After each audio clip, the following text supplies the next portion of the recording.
চিত্ত যেথা ভয় শূন্য, উচ্চ যেথা শির, জ্ঞান যেতা মুগ্ধ যেতা গৃহের প্রাচীর।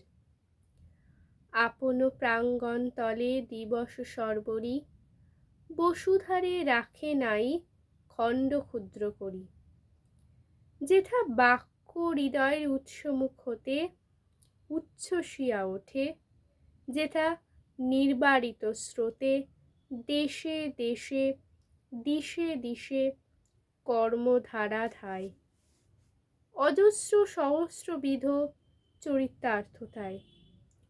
যেথা তুচ্ছ আচারের মরু বালু রাশি, বিচারের স্রোতপথ ফেলে নাই গ্রাসী। পৌরুষেরে করেনি শতদা নিত্য যেথা। তুমি সর্বকর্ম চিন্তা আনন্দের নেতা। নিজ হস্তে নির্দয় আঘাত করিপিত, ভারতেরে সেই স্বর্গে কর জাগরিত। এইখানেই কবিতাটা শেষ হলো। এটি প্রার্থনা কবিতার অংশ, রবি ঠাকুরের লেখা। এই কবিতাটা আমাদের সকলের মনে এখনকার দিনে খুব দরকার, কারণ চারিদিকে অপরাধ প্রবণতা এত বেড়ে গেছে যে সেখানে সমাজে অন্যায় করতে গেলেই আমরা 10 পা পিছিয়ে আসি, কোনো কিছুর প্রতিবাদ করতে পারি না, যেহেতু আমাদের মনের মধ্যে সর্বদাই ভয় কাজ করে। সেই ভয়টাকে আমাদেরকে তোয়াক্কা না করে সাহস করে এগিয়ে যেতে হবে এবং মনকে ভয়শূন্য করতে হবে। তাই কবি আমাদের বারংবার বলছেন যে আমরা কখনোই, যতই ঝড় আসুক ঝাপটা আসুক, আমরা মাথাকে নত করব না, মাথা সর্বদা উঁচু করে রাখব।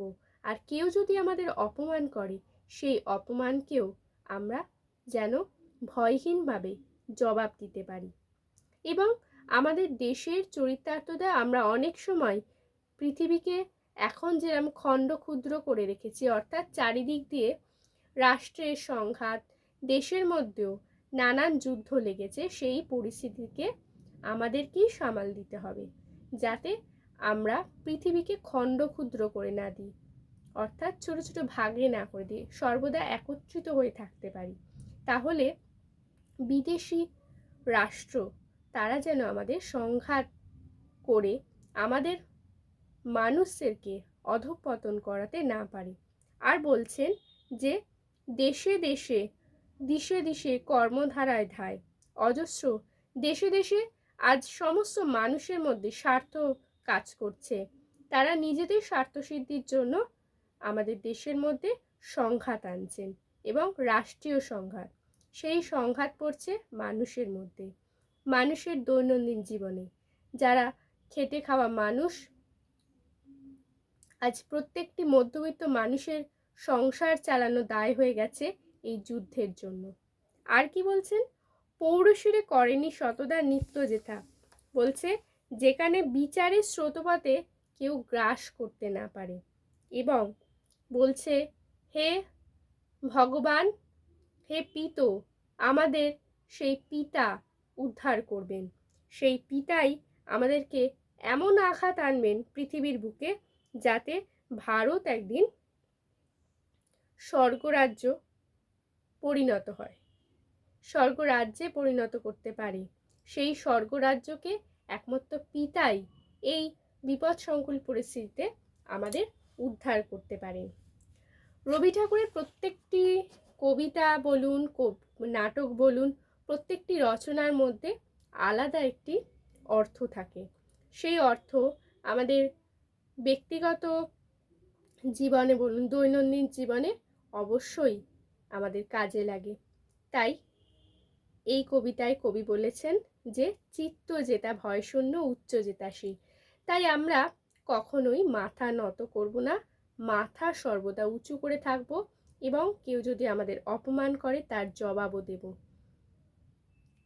এই কবিতাটা আপনাদের কেমন লাগলো? যেটা আমি পাঠ করে শোনালাম সেটা যদি আপনাদের ভালো লাগে তাহলে অবশ্যই আমাকে কমেন্ট করে জানাবেন। আর যদি ভুল ত্রুটি হয়ে থাকে আমার এই কবিতা পাঠে সেটাও আপনারা জানাবেন।